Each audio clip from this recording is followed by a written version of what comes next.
ठरलं तर मग मालिकेच्या येणाऱ्या भागात एक ट्विस्ट आपण आता पाहणार आहोत. अखेर मालिकेमध्ये आता महाभयानक सत्याचा उलगडा होणार आहे. स्वतः सायलीलाच आता समजणार आहे की तन्वी ही प्रतिमा आणि रविराजांची मुलगी आहे आणि तेही प्रियाच्या मूर्खपणामुळे. सायलीसाठी खणलेल्या खड्ड्यात प्रिया स्वतःच पडणार आहे आणि त्याच वेळी सायलीला भयानक सत्याचा उलगडा होणार आहे.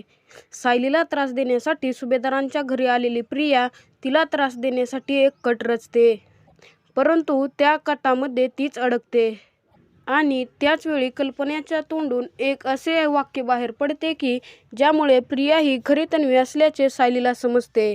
सायलीला समजते की प्रिया ही प्रतिमा आणि रविराजांची खरी मुलगी आहे आणि याच सत्याचा शोध घेण्यासाठी सायली आता सज्जसुद्धा होणार आहे. प्रिया ही खरी तन्वी असल्याचे सायली सर्वांसमोर सिद्ध करणार आहे. कोणत्या कारणामुळे प्रिया ही खरी तन्वी आहे हे सायलीला समजणार आहे हे आपण पुढील भागात पाहणार आहोत.